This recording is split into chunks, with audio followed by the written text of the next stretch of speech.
I almost feel like singing. It's not yet Christmas time, actually, but that Christmas song is coming to my mind right now. It's more like an earworm or an earworm to me. Good tidings, okay? So that song about good tidings, right? That I bring you good tidings.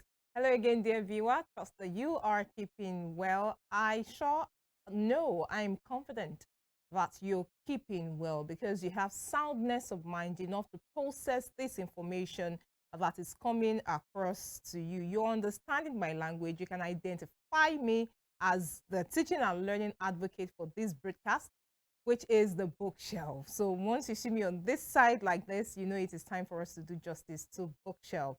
If there is nothing else you have achieved so far, be grateful for this one thing, that you have soundness of mind, that you have a sound mind. You can process thoughts, you can process information, and that means that the future is just waiting for you to arrive and to begin to manifest. Welcome on board the bookshelf, beaming live from the Western Spring Television Studios. My name is Damilola Raphael, your teaching and learning advocate, reminding us at this time about the charge for this season of the bookshelf that we are in, which is to complete a book. And guess what? I found out another level of a relationship with books. I promise I'll be letting you in on it in due course. Now, we have looked at information overload, and I promise per time, and we're having the review of this broadcast, I find out that there are other angles, there are other aspects, there are other segments, there are other frames, as it were, that we could touch on with regards to some of the topics that we take on. These things are just inexhaustible. And I'm looking at the time and I wonder, 30 minutes, half an hour, is this enough to do justice to all that we want to do justice to? Guess what? Much talk does not cook rice. The little that we bring out is not going to be everything. We are not promising to be everything or to give you everything. Only God is everything, and only God can give everything. So we understand the limitations of the human flesh, all right? What we can promise you that we are going to be sowing all of this as seeds, okay? So you allow them to germinate, you allow them to grow. Make sure that they find fertile soil around you. Make sure that you water the seed as well, so it can grow, and then we can have bumper harvest, and then people can start replanting, replanting until we spread it across the surface of the earth. So before I go into gisting you about another angle of relationship with book, make sure that you complete whatever it is that the book is doing with you or you're doing with the book. Make sure, and if you are in the book some way somehow, if you find yourself in the book, please make sure to complete a cycle that book needs you for it to be completed. All right. Okay, information overload. We're actually looking at, even in the workplace, do you have information overload? We've talked about social media information overload. We've talked about academic information overload. We found out that there is the workplace information overload. There is even the family, I promise, the genealogy information overload. But and I have good news, people. I'm so excited. Okay, so our sister station. No, I don't think it will be right to call it our sister station, actually. I think it will be right to actually call it our mother station. Our mother station, Rave 91.7 FM. When you see me like this, you know I have information from there, right? Okay. So we'll be clocking 10, yes, this month, 10 years of Rave 91.7 FM. And we got a professional award for the 8th time in those 10 years. For the 8th time in those 10 years, we got this NUJ award. That's the Nigeria Union of Journalists, Osun State Council, giving us this just before our birthday. We are doing well. And now this Western Spring Television got this award. This is not the first time we'll be getting it. We're not bragging. And if we brag, I mean, it took us a whole year to work for this. A whole year of the bookshelf, a whole year of news, a whole year of all our broadcasts, a whole year of guests, a whole year of viewership, A whole year of production, a whole year of everything. Please let me bring this up. Congratulations to us, Western Spring Television, on getting this from the NUJ, that's the Nigeria Union of Journalists, Osun State Council, giving us this professional award as the best television station of the year. We are so grateful and we thank you. Now, these awards are dedicated to you, dear viewer, and for our mother station, we call you dear listener. Thank you so much for helping us to achieve this. Thank you for spreading the word about us. Thank you for the acceptability that we enjoy. And thank you also for the spread, for spreading the word. Thank you. So this is for you. Okay, we'll be moving away from there because we are moving to get to the next one. When they say don't rest on your laurels, this is what we mean. So we'll be checking out some points from holidays and observances, and we'll be looking at children this time around. We are discussing the Children's Book Week, CBW, the Children's Book Week. That's the focus for the book delve today. And I'm going to be giving us a brief what it is about. We'll talk about the history. We'll talk about why you should celebrate it or you should observe it. And we'll also be talking about how you can observe it. And then I'll give you edges and I'll jet out to go do some more work so we can get some more awards, right? And of course, looking to touching more lives. Without further ado, for Children's Book Week, it's to spark the joy, let you spark the joy of exploration in young minds through tales that open doors to realms of endless fascination and growth. Remember, endless fascination and growth. So when you're talking about fascination and growth, it's not just the child learning the letters, learning the words, learning the sounds, learning the diction, as it were, or the elocution around those words. Now, when I say elocution and all that, I'm not limiting it to the English language. In fact, remember we had a charge one time where we said to learn a language. I met Chinese people today, and I was so stuck because they didn't even understand English. And the interpreter was just smiling he was grinning from ear to ear, wasn't saying anything. I felt, whoa, the moment they left, I just typed in, at least I should have said, hello, ni hao. Maybe another time. Very soon, though, I'll have another opportunity. So we are not limiting it to the English language. There is elocution in every language.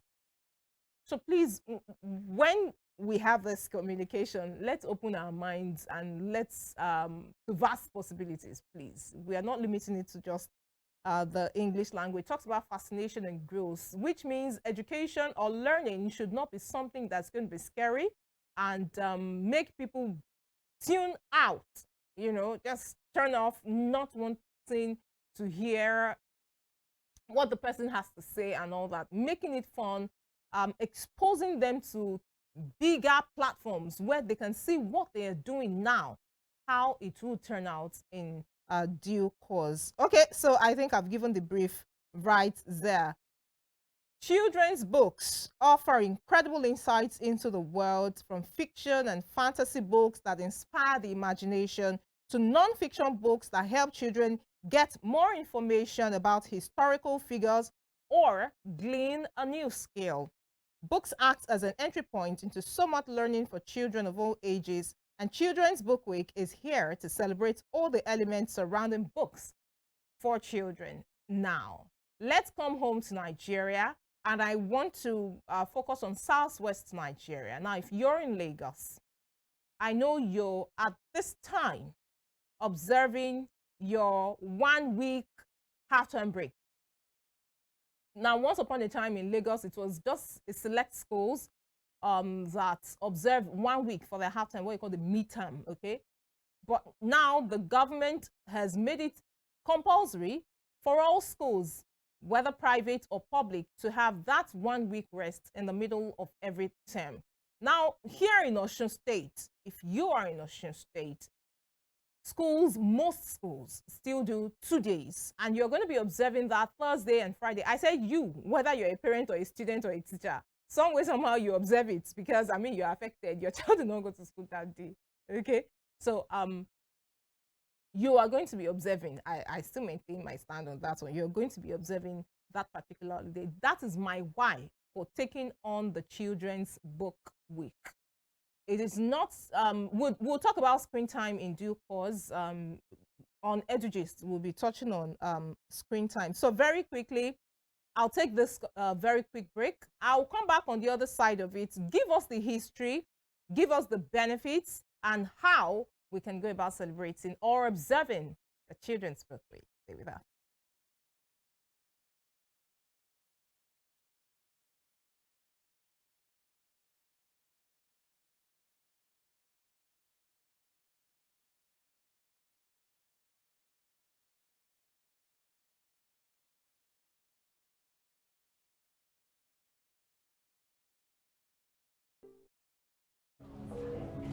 COVID-19 is a global crisis.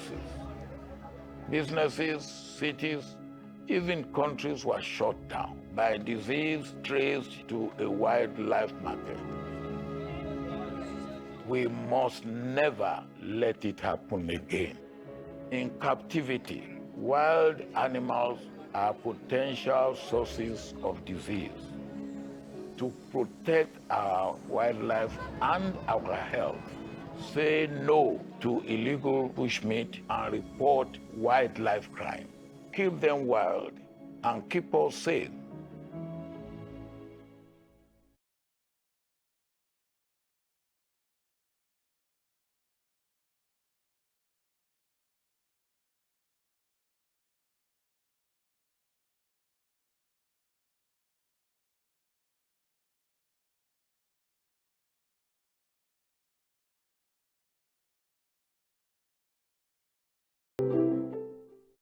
You're welcome back. The bookshelf on Western Spring Television continues at this time. We'll be moving on into the history of the Children's Book Week. It has a long, rich background which can trace its roots all the way back to 1913. That's 1913. Where were you at that time? This was when a man named Franklin K. Matthews started touring the country to promote higher standards for the books provided for children. His position as the librarian for the Boy Scouts gave him the motivation and access he needed to try to make reformations in the children's book industry. Now, I was talking about relationships with books, right? That I discovered a whole new world of a relationship with books. And that's when I was reading about this man, Franklin K. Matthews. And I was just so enthralled, honestly, by it. Like, whoa, he was a librarian, not a, you know, when you hear librarian, what comes to your mind? School, right? Well, this man was a librarian for a club, an organization. Okay. And he moved on to start an event. Very touching. Very touching. All right, let's move on. Out of the passion for books and reading that Matthews had, Children's Book Week was born in 1919. So it took him 6 years. You want to do something now and blow. Hey, don't blow. I can. Okay. Oh. It has been celebrated over the years as a way to help people of all ages get excited about the possibility of reading books. Children's Book Week originally started holding its celebrations in the month of November, but in the year 2008, the date was changed from November to a week in May. But very quickly, the organizers realized that because children can never really read enough, it would be great to have 2 occurrences of these events each year. So in 2018, that's 10 years later, Children's Book Week became doubly good, now celebrated for a week in May and for a week in November. I mean, there's so much love for children's books that it needs to be spread around. And one beauty about children's books is, you know, it summarizes the whole information that you need into very simple language, such that even as an adult, you can know everything fast. Honestly, you could finish 50 books in an hour. I promise. For children's books, that is, and you're getting, you know, information, just that it won't be as detailed as you have it for an adult's material. Okay. Past themes for the year, if you're looking to create events for, for the book week, for the year 2023, Read books, spark change. For year 2022, how do you book? For the year 2021, reading is a superpower. For year 2020, read, dream, share. Okay, so some benefits of reading for children. Books create warm emotional bonds between kids and, in fact, I actually wanted to take this last. I don't know why I brought it up. Okay, so bonds between kids, parents, teachers, grandparents, or other adults who read to them. So if you're having issues bonding with your child, bonding with your student, try to read to them. Try to read with them. Then that equation should be solved to some extent. Reading books help children develop basic language skills and expand their vocabulary. Another fun fact that, fun fact benefits of reading for children is that books offer kids an opportunity to identify feelings, contextualize circumstances, and find connection with certain challenges they are facing. They are able to, form words easily, learning from this person's experience and then bringing it to bear upon their own experience. And here, children's books help to promote brain development in children while encouraging imaginative thinking. And guess what my own number 5 is going to be? It puts you at par with the child. They get to reason, at some point, and you also come to, so there's a bridge. You come to their level. It's a win-win situation for everybody. You become mates at that time. You understand? Okay? So let's talk about how now, how to celebrate the Children's Book Week. That's going to be the last one that I'm going to be taking on. So join in the fun, the fantasy, the fiction, and the facts that can come from reading books. One thing you could do is to read a children's book. Now, you may be wondering how you are going to achieve that. I don't even have kids around me. I'm not even a teacher. I'm a parent. I mean, I'm married. For those who are married, I'm married, but I don't have kids yet. You're just wondering, how do you participate? One of the fine ways you could do that is you could go to hospitals. They have the children's centers. You could go to orphanages. Just read. You don't have to do anything extra. Just read. Make sure you find a child and read. Pick a child off the street. Go to the market. That woman you buy onions from. That woman you buy bananas from. Pick the child and just read. The child may never even have come across a book. I promise. I'm not kidding. I'm not kidding. Pick up that 2-year-old. Pick up that toddler and just read to them. Go with a book that has pictures. All right, go with a book that has pictures. And if you still need more ideas, I'm live on Instagram at Damilola Unusual. Send me a DM. I should be able to offer or proffer ideas, solutions that would be tailor-made, to suit your own particular situation. So that's one. Read a book to a child. Read a children's book. And number 2 is to host a children's book event. Now you could create a whole drama out of it if you want to go to the hospital. Invite friends to come along with you. So the Lockwood Solutions did something with her daughter. She brought her down to Nigeria, to, I think, distribute. The daughter wrote a book, right? And, was distributing it to the less privileged as it were. So you could do that as well. Now, I went to AI. Gen Z people, this is for you. Specially crafted. I went to AI because of you. So at home, host a family reading night. You can start practicing with your parents. They say when our parents grow, the older they get, the younger they behave, right? So you could start doing something like that in the night. You'll be amazed at how beautiful your parents' relationship will become. I've talked about relationship of young persons and their parents before. Just look at how that is going to pan out. Okay, you could also start a reading challenge where you exchange books and all of that. Now you could visit the library. That's outside of the house, going out and about. Visit the library. Go for a story time picnic. The only thing you're going to do there is listen to a story, read a book, and then of course you eat and you take pictures. And of course you could have school themed activities where you're hosting characters. You could bring the characters from the book into reality. So all this cultural day something, Superman something, cartoon character day and all that. You could also have book character day. with these few points of mine, I hope I have been able to convince you and not to confuse you that this heart-end break should not be wasted. Don't let it slip off of your hands. Make sure that you observe the children's book week. My name is Damilola Raphael. I've had a very wonderful session. I look forward to the next bigger and better episode of The Bookshelf. And remember to complete a book. Until next time, it is goodbye and God bless.